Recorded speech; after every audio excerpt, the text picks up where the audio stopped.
And we are recording. Guess what, folks? It's a Sunday. Yes, it fucking is. Time for a bit of what's up. So, the EcigClick voting. Yeah, because the nominations are done. EcigClick voting is now open. Down in the description, there's going to be a link to the voting page. Again, grab yourself a couple of chocolate biscuits and take like 10 or 15 minutes to work your way down the entire list, because there is a lot of good names. There is a lot of good names that have got nominated this year.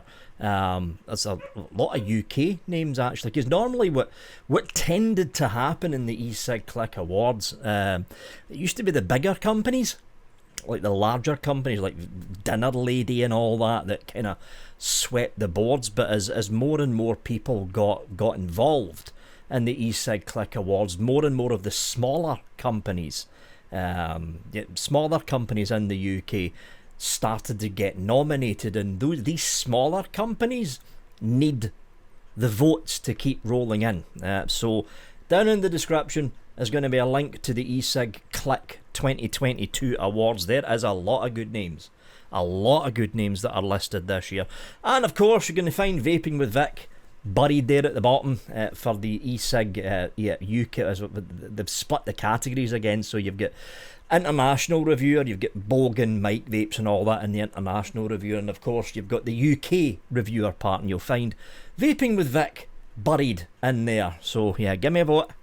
Thank you. Yeah, so yeah, EcigClick Awards is down there. But again, take your time to go through the entire list. It'll only take about 10-15 minutes. Grab a couple of chocolate biscuits, and yeah, vote away. There is a lot of good names this year. It's a fairly wide open race when it comes to the e-liquids hardware side of things. It's a fairly wide open race this year, so the results are going to be interesting. The results will be interesting. Anyway, also, juice. The King and the Prince ended up going out of stock very quick, about 3 days. About 3 days on the first opening run, the first batch run over at Exceptional Vapes. He does have some stock in again. The last time I checked, half of that stock was already gone, but the King and the Prince is in stock, and I think there's about something like 15 bottles of the Duchess left. So once again, if you fancy vaping and what I'm vaping in this tank right now, which is the King, head on over to Exceptional Vapes. Every little sale that goes on, along with wholesale sales as well, a little bit goes to me to help keep supporting Vaping With Vic and talking about what I'm actually vaping on. It's not the Blaze.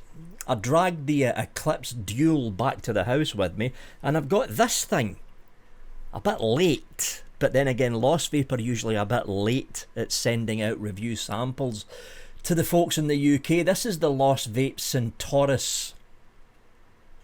Okay, it's got a number at the end. Centaurus M200? Yeah, it's the Centaurus M200. Is it me, or does it look a little bit like a Hexome with a big button on the side?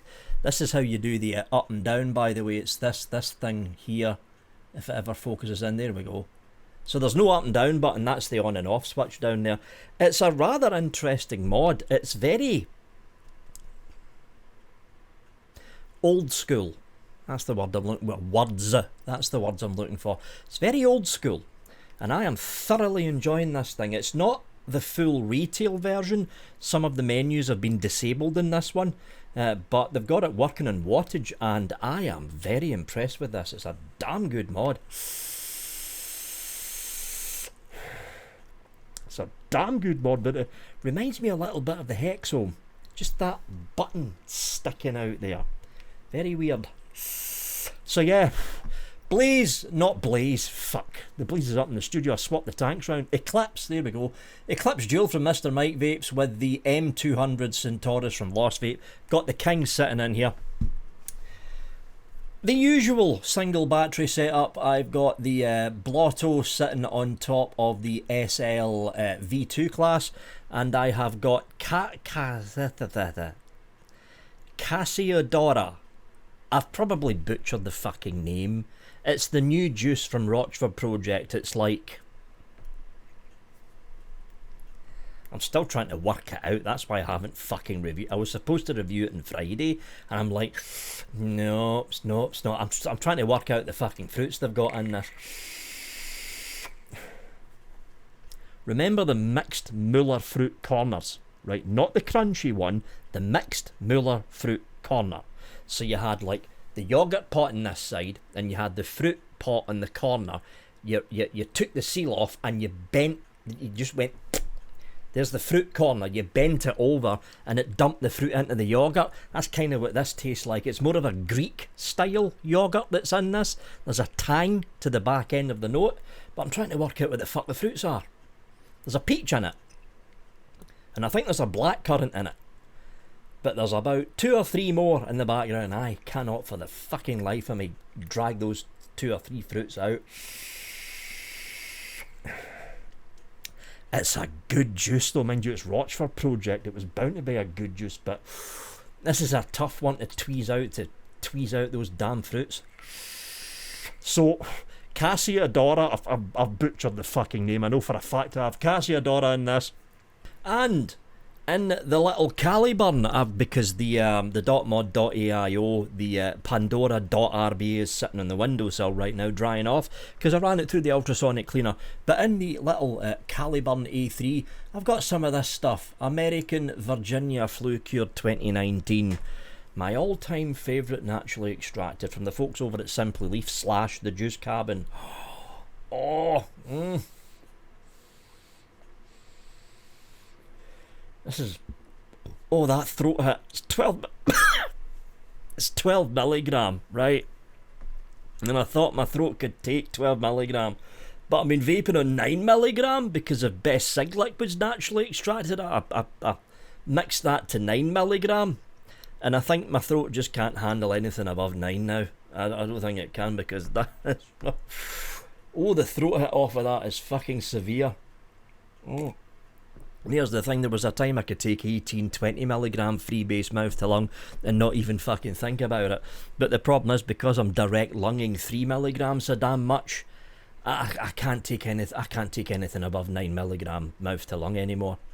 Unless I cut it 50-50 hybrid, which is what I was thinking of doing. Because I'm already doing it, coming to think of it, with some of the peach custards that I do. I do 6 milligram, but I cut it 50-50.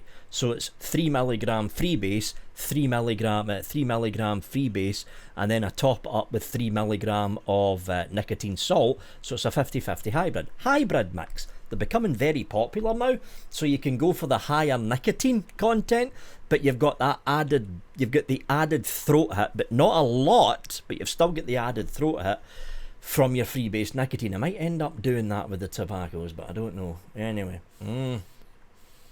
Simply Leaf Juice Cabin, fucking phenomenal naturally extracted tobaccos.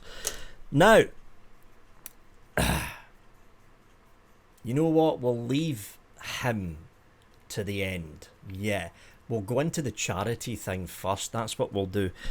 If anyone watched the UK Vape Show on Thursday, it was only me and Sean that was on, because Aidan and Adam were busy with real life retail. Well, not retail. Adam's in retail, but Aidan's in the entertainment business. And because we're getting to the holiday season now, I think those two guys are going to be relatively busy. But there was an announcement made that from December the 1st, which is a Thursday, the UK Vape Show is going to be changing format. It's not changing format. The format's still going to be the same. It's changing how long it's on for, because right now the format's an hour and a half. Now it's going to be 2 hours. So it starts at 9, it finishes at 11 o'clock in the evening now, instead of 10:30 in the evening. That starts on December the 1st. Also on December the 1st is going to be the last of the big auctions on the UK Vape Show. It's going to be the last one. All the proceeds, right now I'm thinking, although I'm not sure, but right now I'm thinking the RSPCC, Royal Society for the Prevention of Cruelty to Children. But what I might end up doing because it's December, it's taking place in, I might end up going down the road of one of the charities that basically donate Christmas presents to kids in care. What's the name of that one? It might be an American one, Toys for Tots, but I think that's an American charity. I don't know if they're over here in the UK, but that kind of idea, there'll be more details about it, right? There'll be more details about what's actually going up for auction and what charity is going to be the main benefactor of the auction when we get to the 24th, which is next Thursday, the last Thursday of the month. Yeah, we're at the end of fucking November, folks. In fact, the 24th, next Thursday, is actually, it's Thanksgiving, isn't it? Yeah, it'll be Thanksgiving for all you folks watching this over in the United States. Last Thursday of the month, last Thursday or the fourth Thursday of the month, from what I remember the rules go for Thanksgiving. Yeah, 24th, that'll be Thanksgiving over in the United States. But there'll be more details about the charity that's going to be benefiting this auction, and there'll be images of the boxes that are going to be up for grabs on the auction on December the 1st. And I'm hoping, depending how quick people send, well, it's not a case of how quick people send the money in, they'll be sending the money in on the day, but I'm hoping to have the money sent over to the charity by the beginning of the second week of December, which will be December the 5th. Yeah, December the 5th, and that way it gives the charity, whoever the charity is going to be, a good 2.5 weeks to distribute the charity money out to the kids who are going to benefit from it. That's going to be the plan anyway. This will be the last of the major auctions on the channel, but myself and Sean were chatting about this at the end of the UK Vape Show on Thursday. What I might end up doing is running a mini auction every 3 or 4 months. One of the major reasons that I started doing these auctions was to basically clear out as much shelf space and storage space as possible in the office, because there's a lot of stuff sitting up there, and some of it's been sitting around up there for about 2.5, almost 3 years now. There's pods there that are going on 2 years old, and the reason that I'm going to start doing more regular mini auctions, just mini ones, about 7 or 8 boxes, nothing big, right? But the reason I'm going to start doing these mini auctions is to keep clearing out just boxes that are sitting around, essentially, and that means that more local charities round here, like Ayrshire based charities, will be getting cash a little bit more regularly. But there'll be more details about that when we get into the 24th next Thursday. There'll be much more details about what's coming for the future auctions on the channel. But that's what I'm thinking of doing, regular mini boxaways, just mini auctions. 5, 6, between 5 and 10 boxes, right? Nothing like the big auctions we done about 2 or 3 months ago. Between 5 and 10 boxes. The auction will run for about an hour. Done and dusted, back onto the regular show after that. That kind of idea. That's what I'm thinking of doing. Anyway.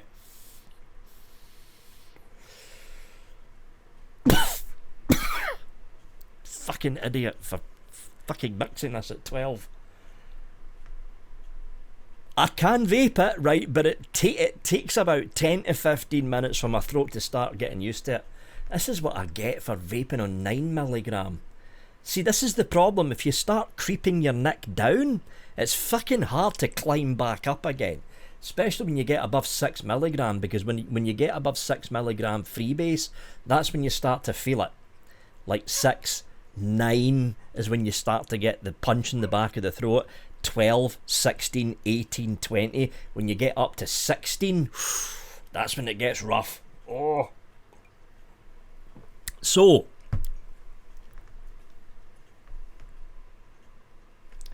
I've got a general rule, right? It's a general rule.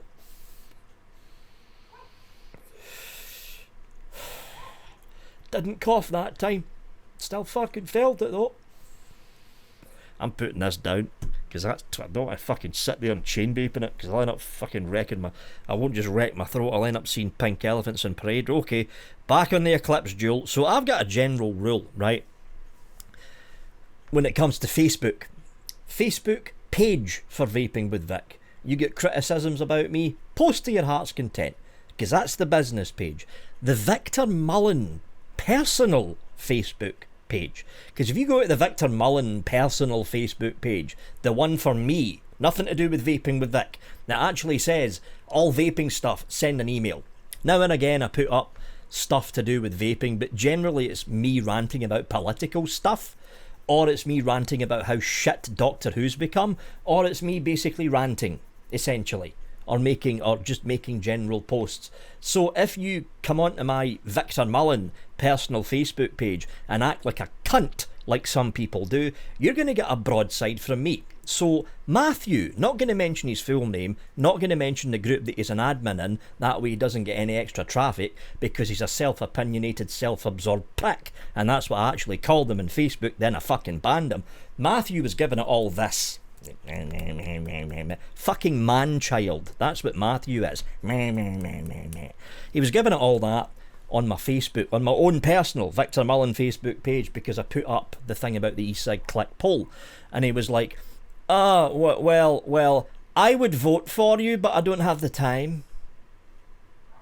Oh, okay, hold on. You've just spent 10-15 minutes acting like a prick on my own Facebook page, and that 10 to 15 minutes you could have went through the entire EcigClick poll and had time to spare.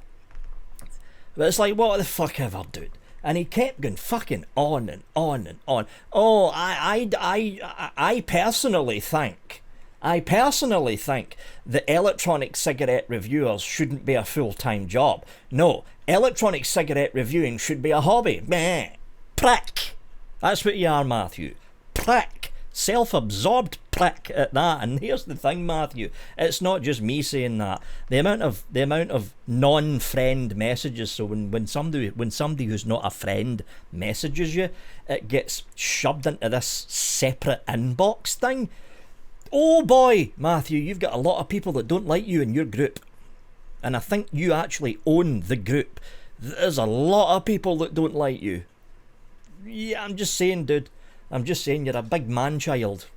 That's what it comes down to. But I went, fuck you. Deleted all his comments, blocked and banned them, because I couldn't be fucked with him. He was like, man-child. Fucking man-child. So then he ran off onto his and I knew this was going to happen. He ran off onto his Facebook group saying, "Oh, don't vote for." In fact, I'll show you. Oh, I'm going to have fun with this. Oh boy, am I going to have fun with this? So he posted this in his Facebook group, right? Now, I'm not really bothered about, please don't vote for this clown. He just blocked me. After I proved him wrong as a vape reviewer. Proved me wrong with what? Because you never actually stated any kind of case when you were pulling your pants down and taking a dump all over my fucking Facebook page. All you were being was a man-child, Matthew, because that's all you are. A self-opinionated man-child prick. That's all you are, that's all you ever fucking will be, and members of your own group are actually agreeing with me now. But here's the interesting part, right? Alright, no shame in advertising disposables. Okay, number one, show me where I'm advertising disposables, you man-child prick. And number two, point out where on the vapingwithvic.co.uk website are you seeing disposable adverts. Number three, point out the Facebook advert that I've bought and paid for that's actually advertising disposables. Number four, point out on this channel that you're looking at right now, you fucking man-child prick, where I'm actually advertising disposables. Point out the video, send me the video link where it says paid promotion down there, and then I'll turn around and say to you, yes, I'm advertising disposables, which would actually be me breaking TRPR and TPD law and have me liable for a £10,000 fine. Fuck off, Matthew, you clueless, idiotic, self-absorbed, man-child prick. And it gets better. Because the end bit, and this is why I'm mentioning this, because see if he didn't mention the bit about synthetic nicotine, I would have just went fuck off and blocked him, because he's a man-child, and I run into man-childs all the fucking time when it comes to fucking Facebook. Facebook's full of people like Matthew. Full of them. But it's this last bit. Advertising disposables that are full of synthetic nicotine. The absolute clown. Whatever, Matthew, you man-child. But, you know, when did synthetic nicotine become bad? Simple question. When did synthetic nicotine become bad? Now, anyone who's been vaping for as long as I have will remember that at the very end of 2015, there was an announcement made by several liquid manufacturers over in the United States. This was before the United States fucking industry collapsed in on itself. This was at the end of 2015, the golden age of vaping, when fucking everyone was making vape stuff, right? But there was announcements made by, I think it was 5 Ponds. There was announcements made by the Bunny one. They were the first ones to come up with Mother's Milk, the strawberry milkshake one. Bunny. Suicide Bunny. There we go. I've got one of their t-shirts in there. But there was announcements made by some of the bigger liquid manufacturers over in the United States that a nicotine distiller and a nicotine extractor company had come up with a way in a lab to synthesize nicotine. So in other words, it's still the same nicotine molecule that you would look at under an electron microscope or some shit like, I don't fucking know, right? But it's still the same fucking molecule that you would recognise if you were a chemist when it comes to nicotine. But this was synthesized nicotine.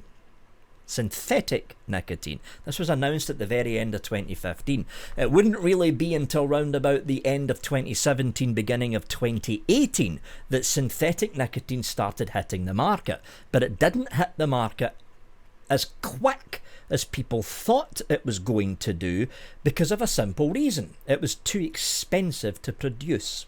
Now, this was back in 2017, 2018. Fast forward into 2019, 2020, you had the COVID hitting China. You had COVID hitting the United States and then the Western world. But here's a thing that a lot of you probably don't know.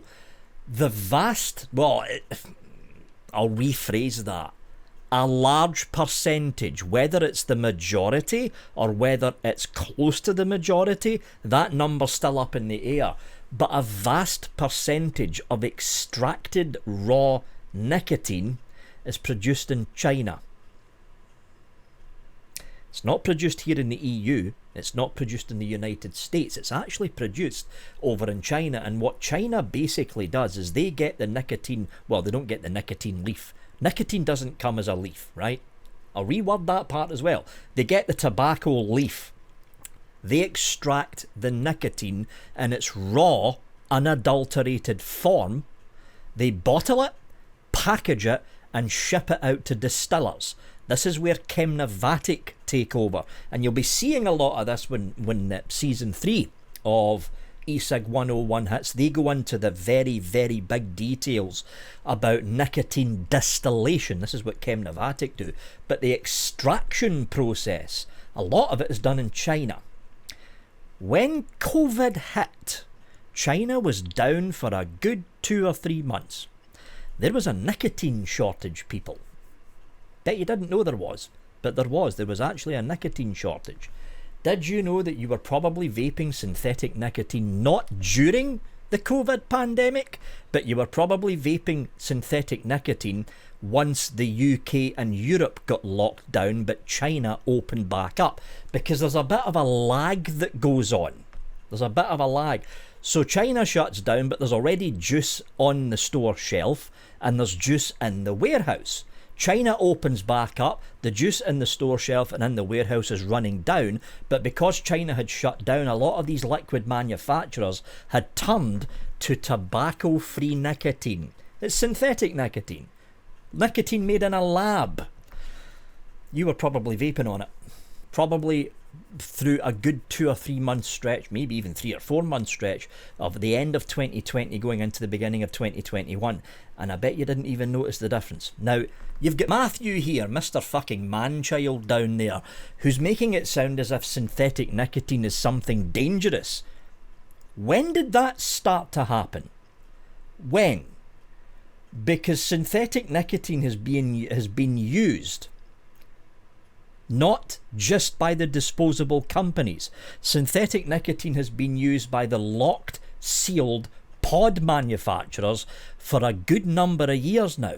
And there's a growing number of e-liquid manufacturers over in, well, what's left of the United States market. There's a good number of them over there that are now starting to use small percentages of synthetic nicotine to bolster the lag that's still going on with the nicotine extraction system. And here's the thing. If you look at what's been going on with the disposable market, Mr. Manchild Matthew here is making it sound as if all disposables all use synthetic nicotine. No, they don't. No, they don't.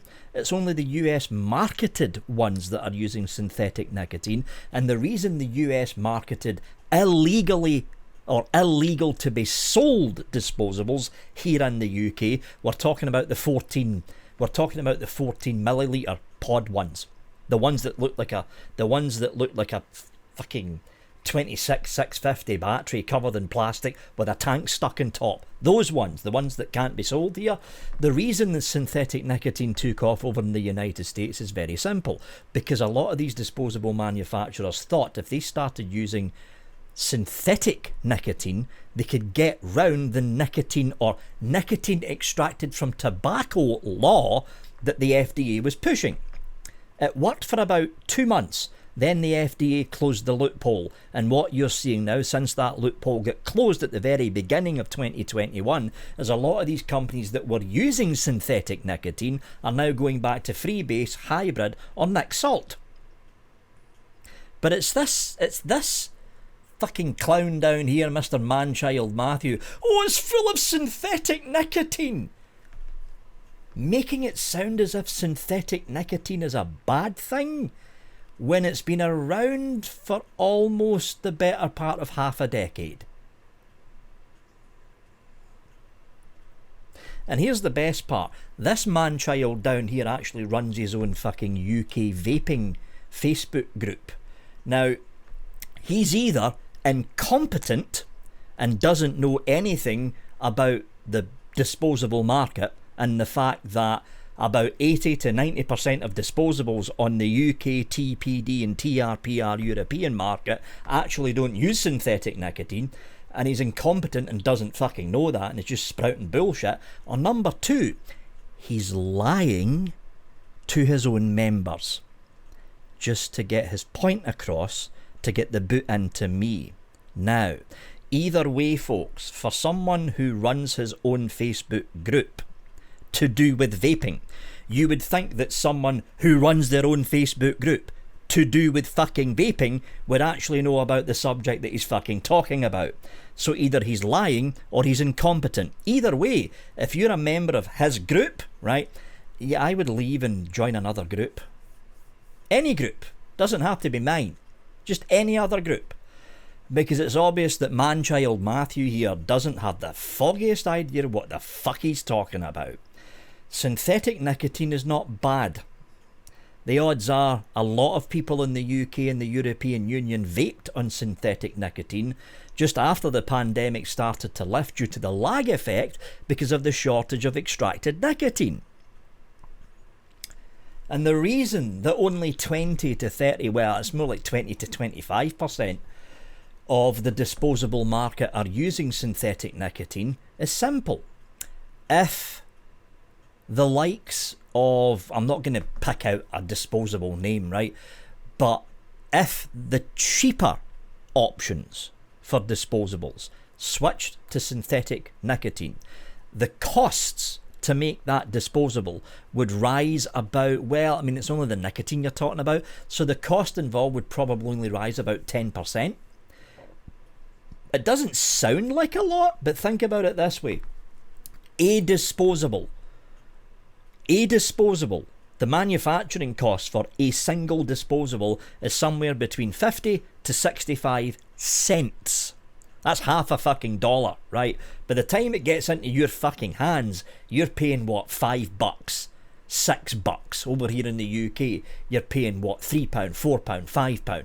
Now all that markup that goes on along the way, you know, the wholesaler has to take their cut. The distributor has to take their cut.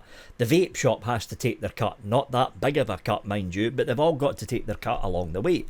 If you were to factor in synthetic nicotine, which costs on average 4 times more money to produce and make than freebase or nic salts, that £3 or £4 disposable that you get at your local vaporise shop suddenly would turn into £6 just by switching nicotine. And a lot of disposable manufacturers do not want to go down the road of switching to a much more expensive nicotine type when, number one, technically and legally they don't have to in the European Union or the UK, because the way the TRPR and TPD's been written down, it just said nicotine. That covers everything. And number two, the loophole that a lot of these American-made disposables was trying to jump through in the United States, the FDA closed that loophole within 2 months. This is why synthetic nicotine never really took off in the disposable market. But the main reason is it's far too fucking expensive to make, which means the overheads for these disposable companies go through the roof, which means these cheap disposables that you're seeing right now wouldn't be cheap. They wouldn't be cheap because of that overhead cost to do with synthetic nicotine. But the fact is, this fucking man-child clown down there making it sound as if synthetic nicotine is bad, it's not. It's not. Do you think a TPD passed disposable, right, that's got all the CE marks on it, it's within the TPD's rules, within the TPD's restrictions, and do you think that same disposable that's in the TRPR UK restrictions would be able to be sold in the United Kingdom, and more especially in the European Union, if synthetic nicotine was dangerous or synthetic nicotine was bad? No, it wouldn't. It'd be instantly fucking banned by the European Union, and then the UK would follow up with a ban 2 or 3 weeks later. When it comes to enacting and upholding rules and regulations to do with electronic cigarettes, the United Kingdom, and more especially the European Union, especially France and fucking Germany, those two countries are much, much more active in the policing of rules to do with vaping than the United States was in the United States heyday. This is why you never really seen the problems that happened in the United States happening here in the European Union and here in the United Kingdom. You're seeing some of the problems right now with the disposable market, but the disposable market will eventually go away. There's already the signs of it happening right now, to be honest, but the disposable market will eventually go away and the industry will go back to what it was doing beforehand. Unlike the United States, where the disposable market completely fucking wrecked everything and then the legislatures wrecked what the fuck was left. But if synthetic nicotine was as bad as this fucking clown is trying to make out, disposables wouldn't be sold in the UK if they had synthetic nicotine in it. Simple as that. And I don't fucking know when clowns like this started giving it, oh, synthetic nicotine, oh, it's dangerous because it's fucking synthetic. Newsflash, so's all the flavours in your e-liquid. What, fucking idiots like Matthew, right? He probably thinks that when he's vaping a blood orange liquid that somebody squeezed a blood orange into his liquid bottle and mixed it with fucking VG. No, flavourings are synthetic.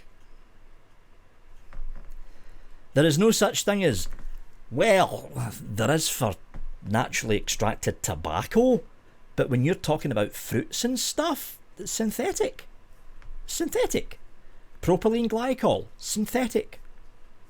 When did synthetic nicotine become bad? And then clowns like this keep perpetuating it. I don't fucking know. I honestly don't. Anyway.